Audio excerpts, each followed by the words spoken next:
ପରଟା को आम नॉर्मल परोटा नहले आलू परोटा यही सब आम खाया बहुत भल लगे किंतु आपण माने कोन केबे मूला परोटा करके खाइछंती बहुत जण तो खाइदेबे किंतु मु केबे भी खाई नथिली कि घरे भी केबे बनै नथिली तो मार्केट को जाइथिलु मा पुओ आज भाबिली कि नहीं मूला परोटा बनैबी बोली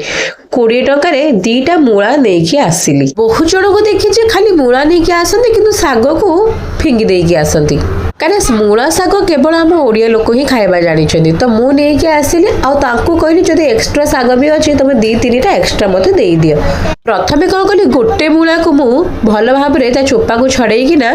बढ़िया से ग्रेट करदेली भल भाव में चिपुड़ी मु साइड रखिदेली हाँ लुण जमारू पकई नथिबे कारण लुण पकेले आउरी सेतु पानी बाहर किंतु गुरुवार थिला कौन करी भाविकी मु एटा करदेली आ पियाज पकईनी धनिया पत्र स्वाद हिसाब से लुण गरम मसला जीरा गुंड धनिया गुंड आ किचन किंग मसला मते बहुत भल लगे तो मते टिके ठंडा हेची मु लंका गुंड को पकेलिनी किंतु आपण कंचा लंका जदि काटिकी पकेबे ता टेस्ट बहुत बढ़िया आसे जेमिति हमें आलू परोटा नॉर्मली करि थाउ सेमिति आपण स्टफिंग दे देबे आ जो शेप देबा पे चाहिए मते एई शेपटा भल लागिला काहे एई शेप रे बनै देली कि एमति खड़खड़ ब्राउन कलर हे गले तापर मु देसी घिरा मार देली बहुत बढ़िया स्मेल ता आसुतिला आ सांग माने विश्वास करबेनी प्रथम थर पे एटा बनेली एते टेस्टी लागुतला आपण माने निश्चित घरे थरे ट्राई करंतु ते आज रे वीडियोटी आपण मानको भल लागि ताले प्लीज मो चैनल को गोटे सब्सक्राइब कर दियंतु आ कोन कोन रेसिपी मु आपण मानको पे तयारी करबी निश्चित कमेंट माध्यम रे जणाइबे।